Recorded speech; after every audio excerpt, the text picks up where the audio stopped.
At the source, we are the divine light.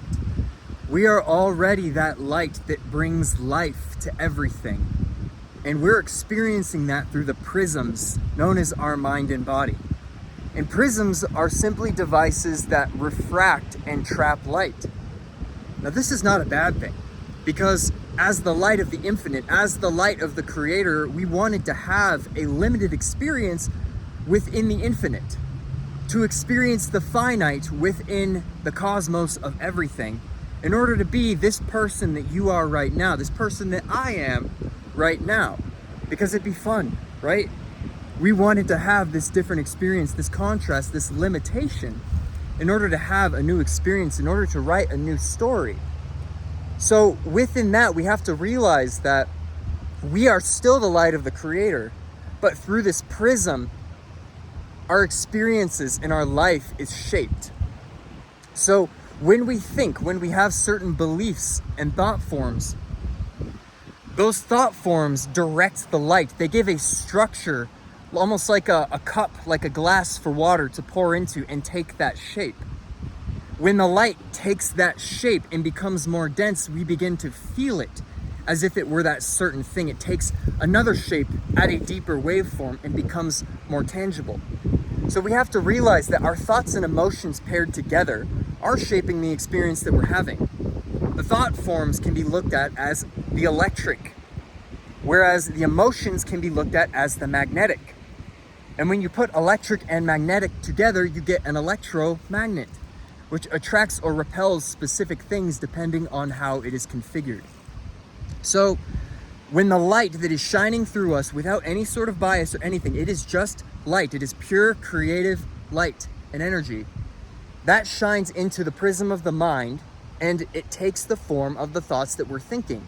Those thoughts make us feel a certain emotion, and our reality begins to take shape based on how those things correspond, how the electric and the magnetic interrelate with each other. So often, we can get caught up with the external world. We can take on beliefs that come from the external world. The external world can make us feel things internally that might not be the experience that we want to have. But if we forget, if we do not recognize that we are the power of the divine, the power of the creator itself, then we can often identify with these feelings and emotions that we do not prefer, and end up creating experiences of suffering, experiences of lack, experiences that do not align with what it is that we want to create. See, we're not getting what we want to create. We're getting what we are creating. Because when you want something, you're speaking out as if you don't have that thing. To want something is to not have it. We have to get into the stance of creating the thought forms that allow the light to take shape of having what it is that we have and feeling like we already have what we have, because then that is what we're creating rather than a period of lack. So this is a trick that I think is very useful if you get caught in negativity.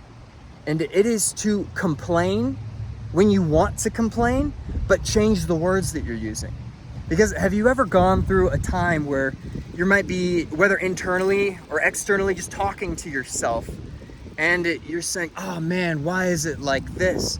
And why is it like this? Like you're fed up with it. You're tired of getting the experience that you're getting, and you're sitting here talking to yourself or talking to the creator, whatever you're talking to. You're like, why me? Like, why is this happening? What is causing me to have this bad experience? And in doing so, you're only reinforcing the bad experience, right? There's nothing outside of you that's going to come and save you and say, oh, you know what? They're suffering. Like, let me reach in and fix that for you, right? That's not what we're here to do. That's not what we're here to be, because that's the same mentality as, like, you know, when we were children and something was wrong and we would cry about it, or we'd get upset about it, and our parents, like, depending on the situation, would come and they'd fix that thing for us, or they'd take care of that. But that is codependency. And as creator beings, we are not here to be codependent, because we're here to learn and recognize our own power. That is the game that we're playing. So when we get into one of those states where we want to complain, when you say like, man, why are things so bad? Say instead, you can still have the same energy. You can still complain in that way, but shift the word. Shift the words. So instead of saying like, oh, why are things so bad? You could say, why are things working out so well for me? Why am I so thankful for how things are working out? Why is everything going so well for me, right? You can still complain, but what you're doing is you're changing the electric. When you change the electric, if you do this enough, like if you get into a rant and you're talking to yourself and you start changing the words to positive things where you're still complaining, what you'll notice is the energy is going to shift. Your mind is going to start framing the energy in a different way, where even though you're still complaining about it, and you're still feeling maybe negative about it, those thought forms are going to start to bring about a more positive energy, where you're going to start to shift into that positive wavelength. And this is where you can start to see negativity, your feelings of negativity, as an opportunity. Because if you have the intention to experience positive things in your life, then you have to realize that your negativity is only coming up as a sort of suggestion. You're saying to yourself, the creator, I want to experience positive things. So you might be holding negativity inside of you, and then that negativity comes up and it says, well, what do you think about this negativity? And if you still identify with it, then clearly you don't want to experience positive things. You still want to experience that negativity. So when that negativity comes up, it's just a suggestion. It's saying, do you want to be negative though? And you say, no, like I'd rather be positive right now. So I'm going to change the narrative within myself by changing the words that I'm using. And as I change the words that I'm using, even if I still might feel negative, by changing the words and focusing those words on the things that I want to be experiencing, as if I'm experiencing them now, my emotions are going to change. And then all of a sudden, before you know it, you're going to be feeling positive. You're going to be feeling powerful, because what you're doing is you're consciously creating your reality. You're not allowing the default settings that might be keeping you stuck to keep you stuck anymore. You're becoming aware of them. You're taking charge, you're taking ownership of those things and taking responsibility for them. Because you are responsible for the energy that you are holding. You are responsible for the energy that you are cultivating.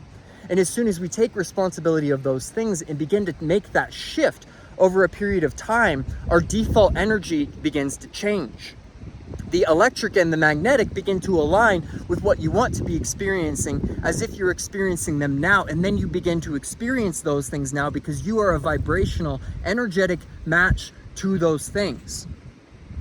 So my friends, when your negativity comes up, reframe it. Turn it into something else. Reframe it in gratitude. Start talking about your negativity as if it's positivity.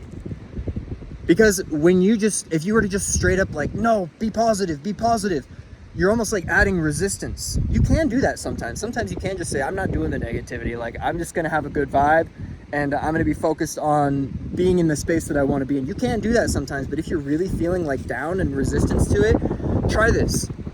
Because if you shift it just subtly, say, man, like, why are things so amazing? Why are things just working out for me all the time? Man, I'm just feeling so grateful for my experience right now. Shift the energy. Shift the words. Give the words the meaning and feeling that you want. Allow the light to pass through the shape that you want it to be. But you have to be conscious. It might even feel kind of cringy to you at first, because you're going to be like, no, I just want to feel this negativity. Like, Arr. You can do that sometimes, but realize that you're going to just feed that energy. And that energy, like I said, it is a suggestion. It is not the truth. It is a subjective reality. But you as the observer can decide which subjective reality you're going to tune into. All right? So with that, my friends, that's all I have for today. Recognize how powerful you are, because truly we are incredibly powerful beings, but we have to be conscious. We have to really audit what's coming through our mind and what's coming through our emotional field, and recognize that, like, we have the choice to decide what we're going to tune into and what we're going to empower, because we are the light of the creator. All right, my friends, that's all for today. I hope that helps. Hope that makes sense. Much love, and I'll talk to you all soon. Peace.